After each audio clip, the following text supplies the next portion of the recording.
too. I have many days like that. Yeah. So, ain't life like that sometimes? No, it sure seems to be. It sure seems to be. So, where are we now? Where are we? Are we here? Are we in this moment?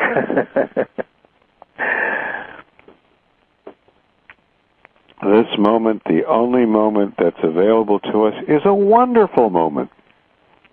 I think a lot of people have the sense of here and now as being this obligatory, okay, am I here now? Am I here enough now? Is this now enough? And the whole point is that it's about how wonderful it is to be alive. You know? And you only realize that now. It's the only opportunity you ever have. Gosh. And now, in Buddhism, do they delve much into the importance of love and compassion and the emotions moving into heart-centered activities? I would say that wisdom and compassion are like twin wings of a single bird. Mm-hmm. And that so we've been talking about karma and the interconnectedness of all things and impermanence and change and so forth, which are all aspects of Buddhist wisdom. And when one has any of these insights in one's own life, one can't help but soften one's heart and open one's heart just a little bit more.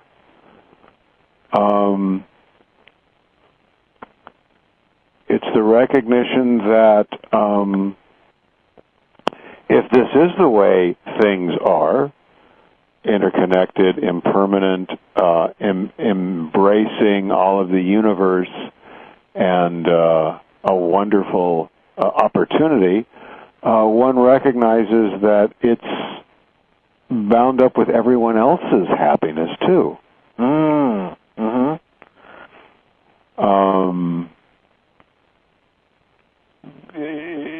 So, yeah, it has to do with love. I mean, it very much is love.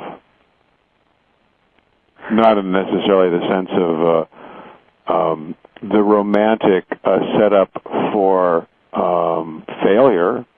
Right. Again and again. Yet again. Right. That does seem to be the case with that. I've been there, done that. Yes, ditto. You know, if the Buddha said, if you knew what I knew about the nature of reality, you would give food from your plate every time you ate. That generosity is one of the most fulfilling things we can do. In that generosity, it's not, I have so much on my plate that I can give some to you. You know, right. Which is the kind of, look at me, I've got so much kind of sense of charity. Right. Charity in Greek means another word for love. Okay. It's that, or look at you, you need this here. Right. I'm gonna kneel down to you because you need this. Let me give you this, tract or whatever. I think it's in that act of giving there becomes a moment that it transcends the gift, the person being given to, and the giver. Yeah. And it's generosity. It's just the boundless cornucopia of life's abundance. Yeah. And to be a part of that is good, Yeah. And so that's love. That's part of love. It's generosity. It's being kind. It's, it's compassion. It's very much part of the Buddhist way. And so I say that it includes ethical guidelines. They aren't any different than the ethical guidelines you find in organized religion, for example. But what's interesting is the emphasis is a different shift in that they come from our own awareness rather than, oh, you should do this because it says so here. Mm-hmm. You know, it's very much experiential. So it's more, it's a different kind of political shift, I guess. Well, of course, we certainly don't have many models for that in the world, you know, with Wall Street and the corruption and the corporations basically running the world today. It seems to be a you know, grab all you can and take your neighbors with you, and you know, and your neighbors' neighbors along with it. So apparently, yes and no. You know, if the Buddha's teaching is one teaching, and that is about the nature of needless suffering and liberation from needless suffering, because the recognition of needless suffering is practically includes the liberation.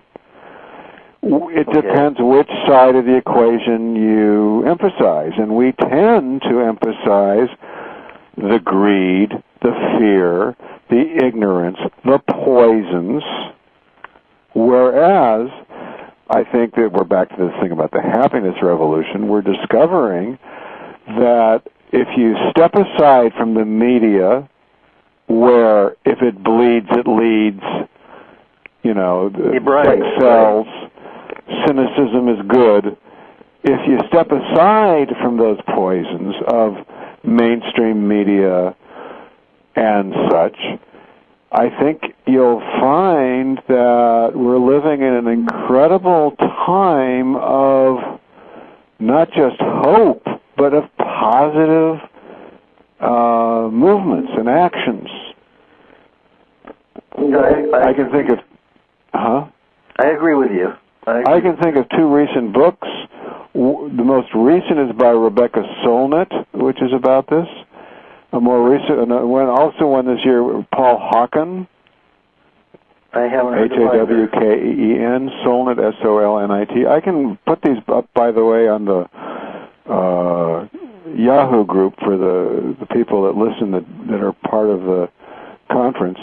Yeah. But I think we're living, like Paul Hawken says, that, you know, he did a study, and he discovered that there has never been in human history as many different organized groups for positive social change as today.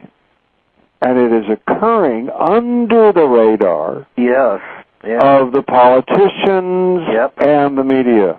Yep, absolutely. Because it's bottom up and grassroots, and there isn't some kind of like Democratic Party or consumer base that it can be, you know, aggregated by. Right. You're absolutely right about that. I see that happening too. Great. Yeah, and it does seem that there are small groups and large groups coming together to with some amazingly creative solutions to some of life's problems. I think it's the coming together that maybe that 2012 may be about. Yeah. Because I think that up until now, there have just been all these different groups, and it's like they're just in this stream. People are starting to look around and say, who else is there next to us?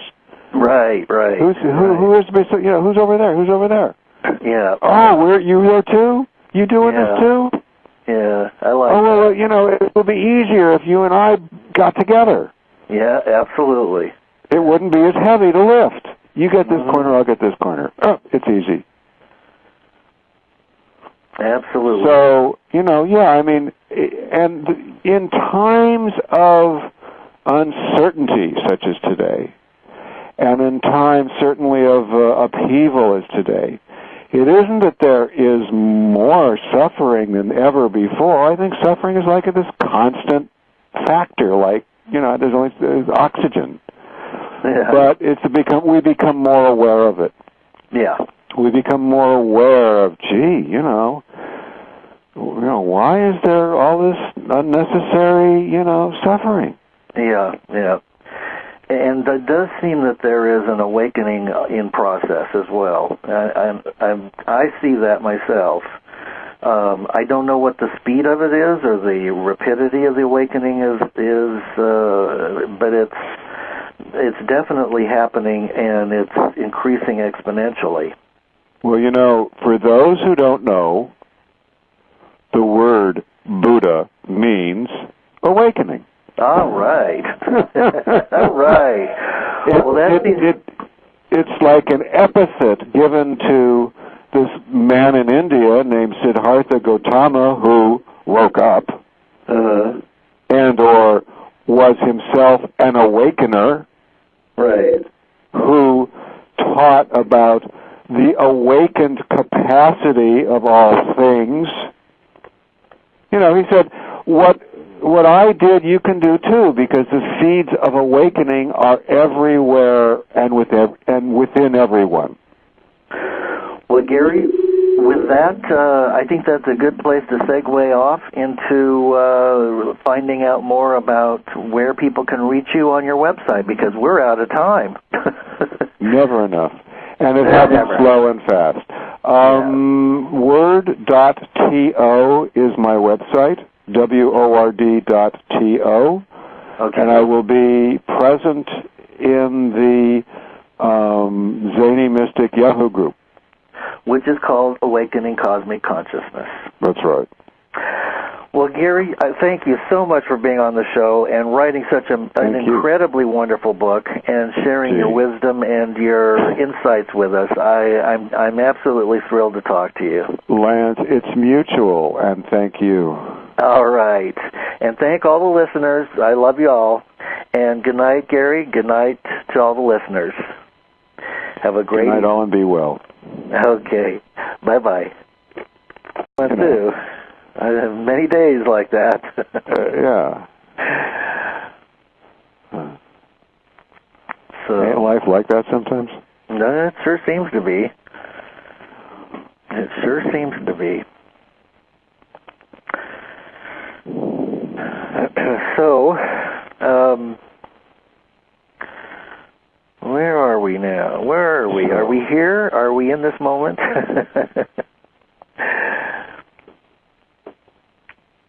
This moment, the only moment that's available to us, is a wonderful moment.